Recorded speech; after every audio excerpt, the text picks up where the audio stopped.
Hello, my name is Adrian Goldberg and welcome to Byline Radio, or if you're listening on catch-up, to the Byline Times podcast. The Byline Times, it's what the papers don't say, what radio doesn't report, and what telly doesn't tell you.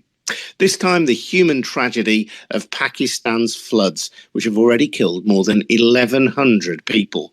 Further flood warnings have been issued, and in excess of 1 million homes have been damaged. The UN Sec General Antonio Guterres described it as a monsoon on steroids as he launched a campaign to raise $160 million to provide help for those affected. We're going to hear from Asad Rehman. He was born in Pakistan. He's the co-founder of the Climate Justice Coalition and has spent years raising the issue of Pakistan's vulnerability to climate change. We'll also hear from Heidi Chow, the director of the charity Debt Justice. First, though, just a reminder that Byline Radio and the Byline Times podcast are funded by subscriptions to the Byline Times, our brilliant monthly newspaper. We can report without fear or favour and hold the rich and the powerful to account because our funding comes from ordinary subscribers, people like you. There's no corporate interest or millionaire backer telling us what to say. So please subscribe if you can to the Byline Times. You'll find more details on our website at bylinetimes.com. That's at bylinetimes.com. And if you have already subscribed, well, thank you. Let's speak first to Asad Rehman then about the awful human tragedy in Pakistan. Asad, welcome along. And I mentioned at the start you've got heritage in Pakistan. You were actually born there yourself. So just give me a sense of how this feels for you. Well, honestly, I feel like a bit of a broken record. What we've been saying about these impacts on some of the most vulnerable countries for years is now playing out in front of our eyes. I mean, what we're seeing, of course, is the climate crisis connected to interplaying with, structural inequality, hunger, and of course, an unjust economic system. And it's leaving the poor really hanging by a thread. And Adrian, as you mentioned, in your intro, the reality of just the scale of this crisis, 33 million people affected, 9.5 million homes, schools, hospitals, vital infrastructure lost. And of course, alongside of that is 2 million acres of food production in a country where 80% of the people already live in poverty. And the World Food Programme says 70% of the population don't have access to proper nutrition. So there's an immediate crisis, and then there's the reality of what this crisis means for countries like Pakistan, where this vulnerability is increasing between 30 to 100 times because of the climate crisis. And let's not forget, just a few months ago, Pakistan was also suffering from one of the most extreme heat waves and recorded temperatures of over 53 degrees centigrade. And this is, unfortunately, just the latest episode of the climate impacts on Pakistan, but of course on many other countries in the global south as well. Yeah, and I said, you say that you feel a bit like a broken record, but I would suggest that in terms of the mainstream media, the suggestion that Pakistan, that the whole South Asian region is prone to these kind of disasters, at least in part because of climate change, is not a story that will have been widely heard. So just fill in the gaps for people who perhaps are unaware of the particular issue of climate change, how that has impacted on this awful human tragedy. Sadly, the kind of thing that has happened over history. To what extent can we pinpoint climate change as a factor here? This is a climate disaster. I mean, there's no question about it. The UN climate scientists talked about the vulnerability of countries, talked about the vulnerability of Southeast Asia, of the Indian subcontinent, and we've seen that being played out over the last decade. And as I said, climate scientists have explicitly said these kind of extreme weather impacts are happening between 30 to 100 times more likely because of the climate crisis. And we've got to remember, all of this is happening at 1 degree warming globally, just over 1 degree. Look, Pakistan has some specific vulnerabilities, of course. It's a country where it has about 7,000 glaciers, more than any other country in the world. And as temperatures increase, these glaciers begin to melt. And in fact, the latest climate science report says potentially 2/3 of these glaciers are likely to be lost. And so what you see is, of course, these supercharged monsoons. So Again, this is what climate science has told us would be happening. We'd see extremes in weather as the temperature rose. We'd see hotter, but also more wetter. And of course, these monsoons are taking place with more severity, happening much earlier and lasting much longer. And this combining together means that countries are literally overwhelmed. In the case of Pakistan now, by these huge floods. And of course, in the future, as these glaciers melt, this is the new reality for Pakistan. It will be susceptible to huge flooding. And then, unfortunately, there will be a point where the question will turn to, where will Pakistan get its fresh water from? Because these glaciers not only provide fresh water for Pakistan, but for the whole of the Indian subcontinent. And already climate scientists are saying it's predicted that in the future, something like 40% of the whole of the Indian subcontinent, so we're talking hundreds and hundreds of millions of people, won't have access to fresh water because of the climate crisis.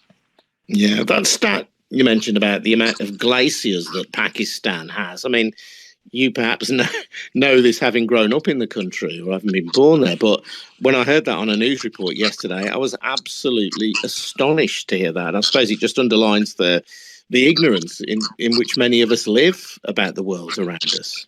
Well, absolutely. And I think, this is something many of us in the climate justice movement have long sort of campaigned around. And I think, unfortunately, some parts of climate narrative have talked about vulnerability as if they are only about the small islands in the South Pacific. And we all know about those sea level rises, but they have ignored the reality that actually some of the most vulnerable places in the world are across South Asia, across the continent of Africa, and across Central and Southern America. And we're already seeing that.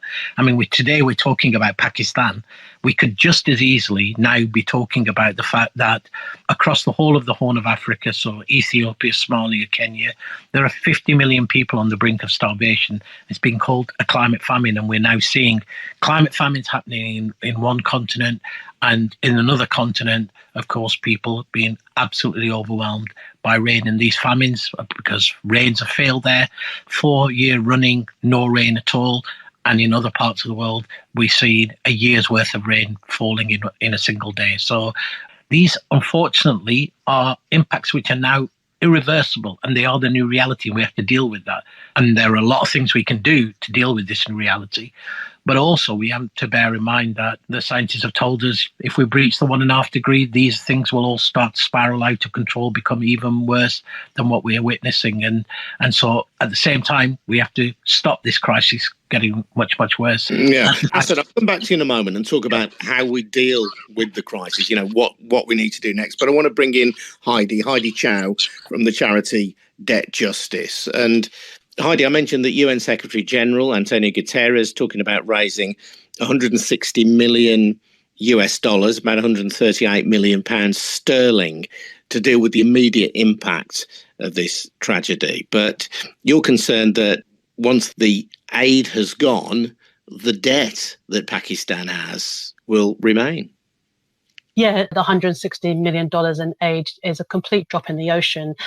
Just today, the Pakistani government said that actually they're facing damages in the region of $10 billion.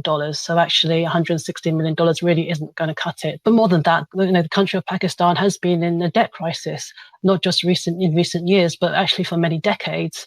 And it's been in this cycle of debt and bailout and conditions on those loans for many years. And so Pakistan's really not been able to recover from a lot of these external shocks that it's faced, from the sort of 2008 global financial crisis and seeing oil prices go up, to the 2014 commodity price spikes, to the pandemic more recently, and now the surge in the price of energy and food, kickstarted by the war in Ukraine, but also exacerbated by price speculation on commodities in financial markets. This set of external conditions has basically pushed Pakistan really to the edge of an economic crisis. And so actually, if we don't look at the underlying debt crisis that's going on, if we don't introduce solutions to deal with that, actually Pakistan is going to really struggle to recover from this extreme climate event. So give me a sense of the scale of the debt, Heidi. To whom is the money owed, and what impact does repaying the interest on the debt, or repaying that debt, have on ordinary people in a daily sense in Pakistan? Currently, Pakistan owes around $61 billion in debt repayments due over the next 6 years. So that's between 2022 and 2028. And for this year alone, it's due to pay $12.6 billion of debt repayments. So that's the scale of the money that's flowing out of the country. And because money's flowing out of the country, it means that it undermines the ability of the government to be able to invest in things like public services, and which is so crucial, especially at a time of this crisis.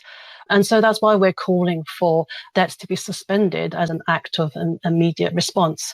Because actually, in a time of humanitarian crisis where, we've talked about how 33 million people have been affected, a third of the country is underwater, where cities and homes, towns, infrastructure, all of that has been decimated.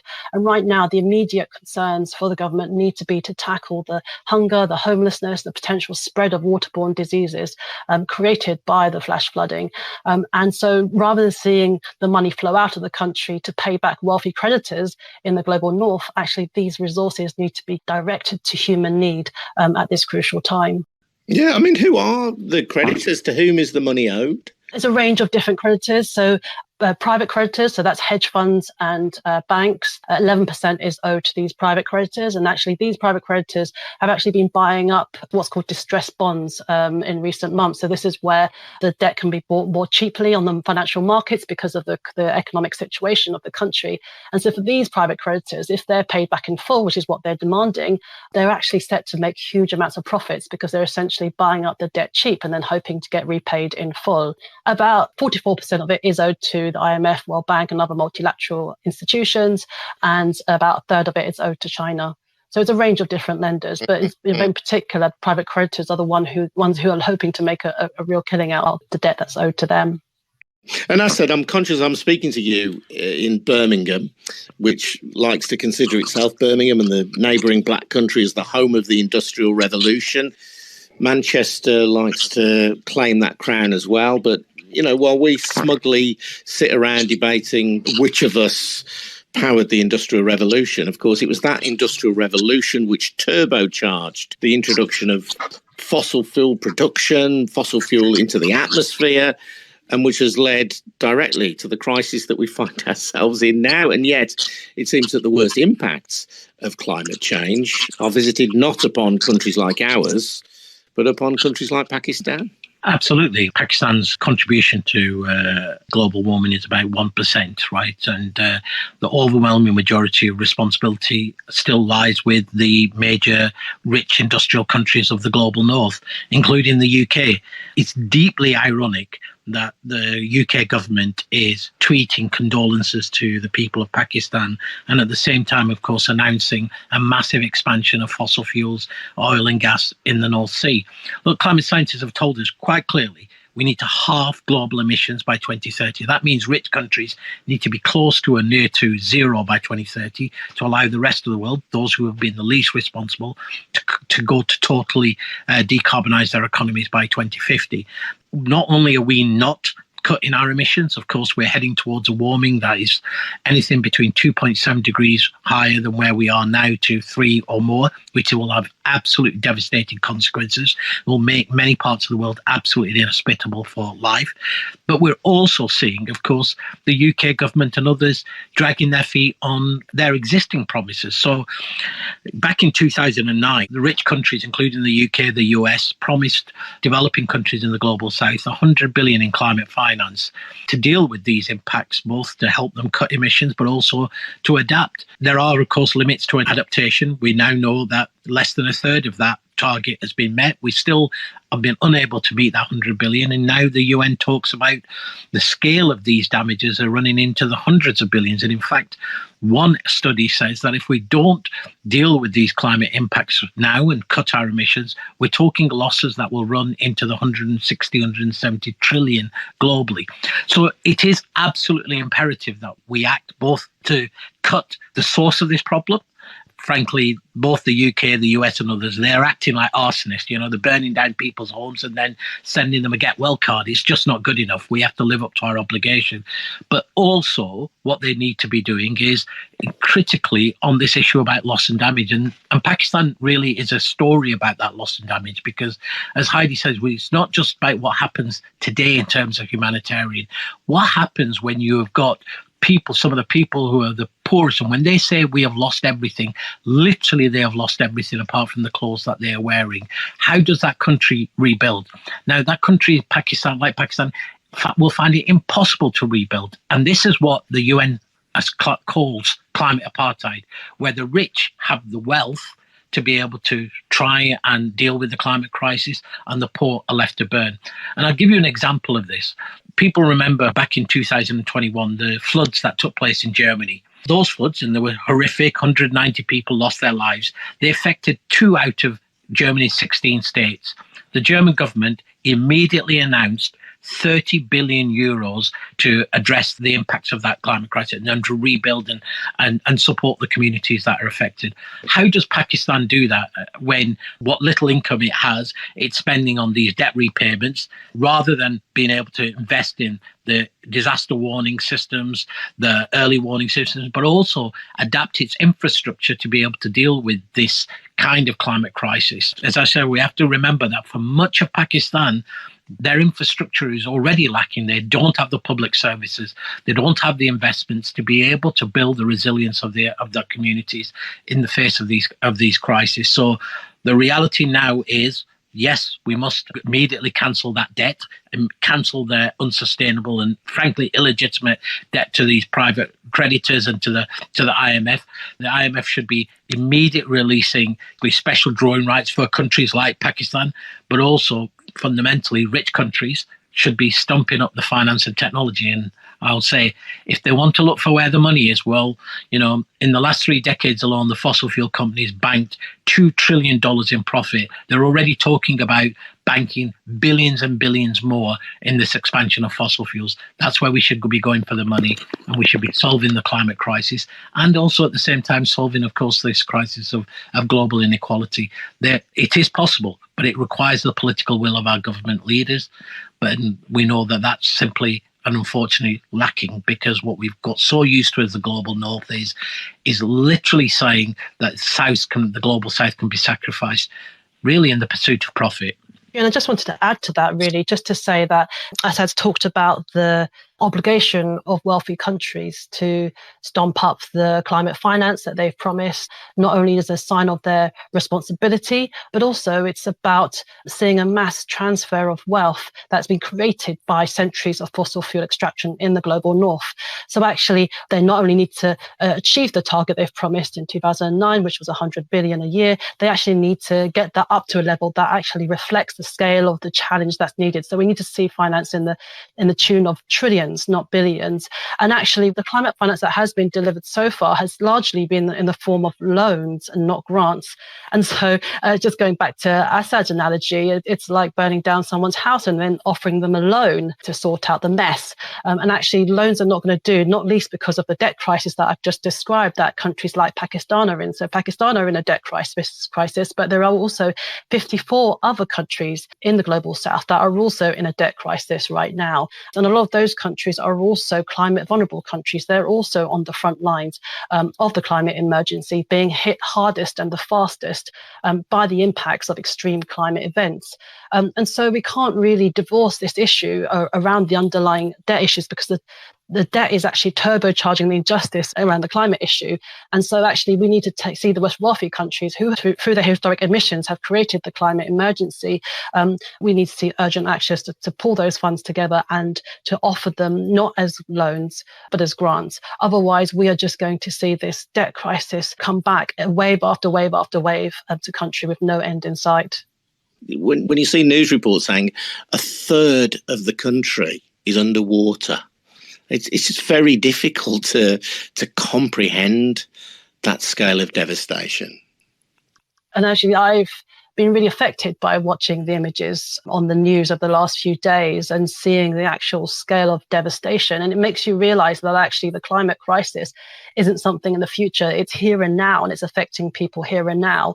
And I'm hoping this is what, makes people sit up and take notice and demand action from our governments, and in particular, the wealthy governments that we've already pinpointed, the ones who actually hold the obligation and the responsibility to ensure that action is taken on reducing carbon emissions, but also stumping up with the finance to help the global south to deal with these climate disasters that are coming thick and fast at every turn. Asad talks, though, doesn't he, about potential new licensing round for North Sea oil and gas, and there have been indications, though I think so far not confirmation, but indications that new licenses for oil exploration will be issued in the North Sea, and the justification for that appears to be that we don't want to be held hostage by Russian oil and so on. And yet investment in home insulation, something as boring and simple as home insulation, which requires us to use less energy and therefore reduces our overall dependence on the fossil fuel industry from wherever that fossil fuel is generated. Somebody described that to me today as having fallen off a cliff since 2013. And the simple things that we can do to reduce our need for fossil fuels, it seems to me, are just not being done. You're absolutely right, Adrian. And whilst we can look at these crises, and sometimes they can feel absolutely overwhelming, because we have a global crisis, of course, in climate. We have much of the global south still trying to recover from a COVID pandemic where the global north turned its back on the global south. And we see that with the vaccine apartheid. We have a crisis of global inequality. Half the world still survives on less than the equivalent of $5.50. We know, 2 billion people face hunger. Half the world doesn't have access to public services. And the list could go on and on and on. And of course, now we're in a cost of living crisis where even in the global north, people are questioning whether the ability of people to be able to either feed their families or heat their homes. But what's remarkable is that the solutions to both the climate crisis, inequality, the cost of living crisis are there. And often they're exactly the same things. But what it requires is, of course, a government with the political will that would be saying, actually, the way to guarantee cutting energy bills is exactly as you said, retrofit every home, make our homes energy efficient. We have the worst housing stock in Europe. It would be investing in mass public transport powered by renewable energy. It would be ramping up our renewable energy capacity. And all of these things have sadly been neglected, ignored. And instead, our government and our political party keep saying, the answer is more fossil fuels, when at the same time, they also say, we believe in the climate science. Now, these two things are not compatible. Either you believe in the climate science and we cannot expand any more fossil fuels. In fact, the International Energy Association has said no more expansion of fossil fuels if you want to keep temperatures below 1.5. We're now exploring new fossil fuels and investing over $100 million per day on new fossil fuel exploration, enough to burn the planet 3 to 5 times over. Where is the common sense in that? That's simply just not rational. And of course, what's happened is we've got fossil fuel interests who are banking on basically that our governments are not going to act on climate change and are thinking short term, how do they maximize their profits? So whilst there are some people who, of course, now talk about we have to bring the energy companies into public ownership, I think that's an absolute must. We should also be bringing the energy extractive companies into public ownership and then having a just transitioning them down and ramping up energy. We have to be in a world where we know we have a world of abundance. We just have deep inequalities that have been baked into our system. We can overcome those. We can guarantee people an ability to be able to live with dignity and still respect the planet. But that really means a fundamental change where you have to say, what are the most important things that our economy should be doing? And they, of course, should be not geared towards profit. They should be geared towards meeting the needs of people. And if we do that, then, of course, we have a much brighter and a safer future for all of us. Somebody called Oh Hello Troll, who isn't a troll. We've spoken to them before on Byline Radio, wants to join in this conversation. Hello, not troll. How are you doing? Yeah, hi, Adrian. I think I just want to add a few points. First of all, I think I'm a bit disheartened that not a lot of people have joined this, this call and this sort of transmission. But the other thing I want to say is that I've been sort of looking around Twitter, and a lot of people are just sort of not really taking this seriously, and making disparaging remarks about Pakistani government, etc. What they don't realize is that 30 million people that are affected by the floods, more than 1,000 people that have died. It's not their fault what the government does and what decisions they make on the international community, on the international scale. It's very disheartening to see those type of comments coming in. It's kind of bizarre because we're all seeing the pictures and videos. I'm looking at a video right now of that hotel that collapsed along the river bank in a region called Kalam. I've been to those areas.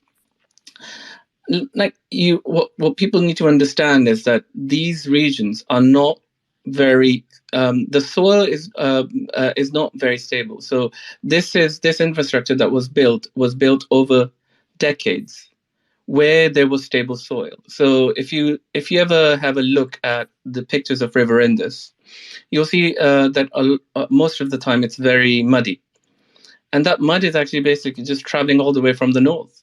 Because the soil around the mountains is kind of sandy, and it's based on a lot of loose rocks, and you'll see that there's a lot of landslides in that region, and it's going to take years to recover from this, from the infrastructure that has basically just collapsed away by the torrents of water that we're seeing. And it's nothing that we've ever seen before. Like even the 2010 floods that was so horrific, they'd compare nothing to what we're seeing right now.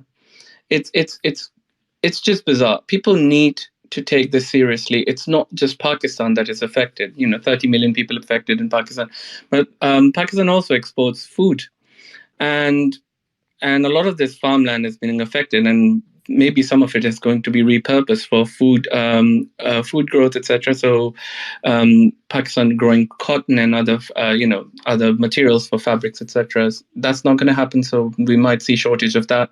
So there's a lot of economic impact as well that's going to come from this.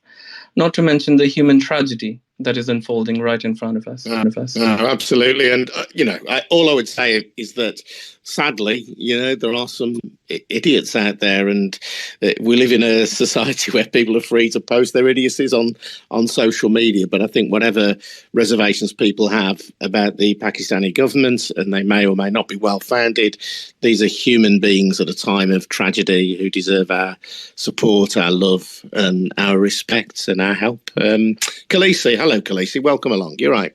Hi, I'm good, thanks. How are you? Thanks for this great space. It's really interesting, especially some of the facts quoted by Heidi and Asad.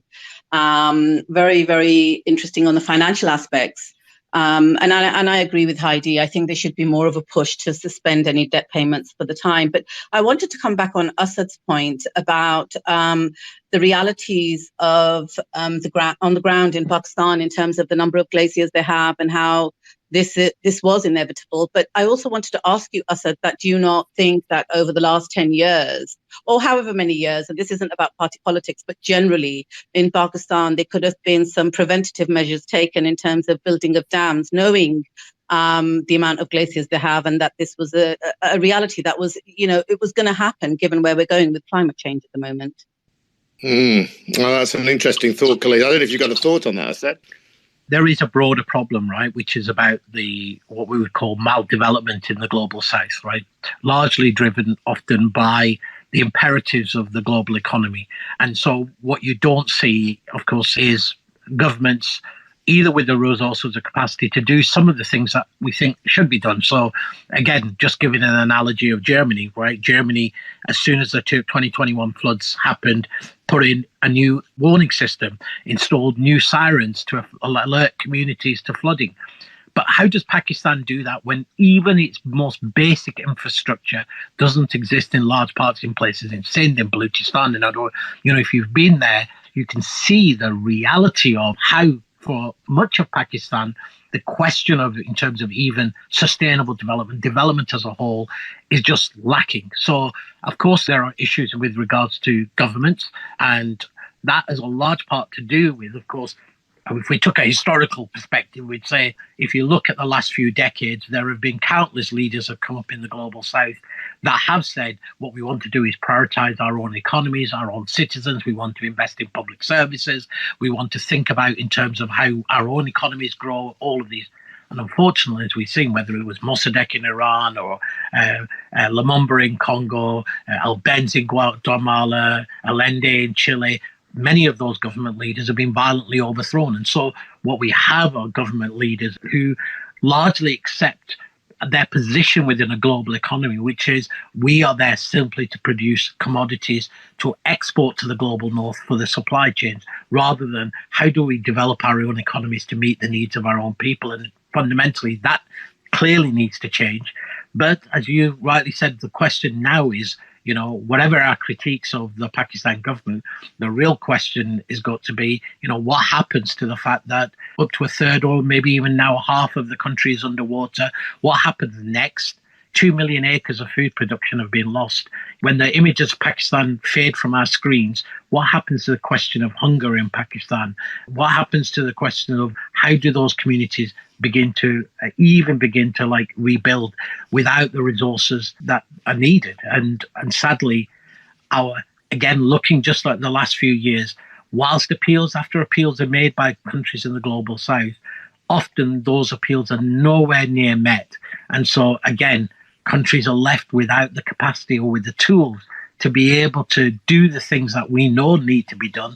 And they will put their hands up and say, well, if you want us to be able to do those, the rich countries need to provide us the technology and they need to provide us the finance. And both of those key questions we've seen, as we saw with the COVID pandemic, rich countries simply just don't want to do. They're dragging their feet. They see the climate crisis as an opportunity to even profit from it. And as Heidi pointed out, more debt-creating loans. And sadly, we've been here before. We saw that with Mozambique when it had its cyclone.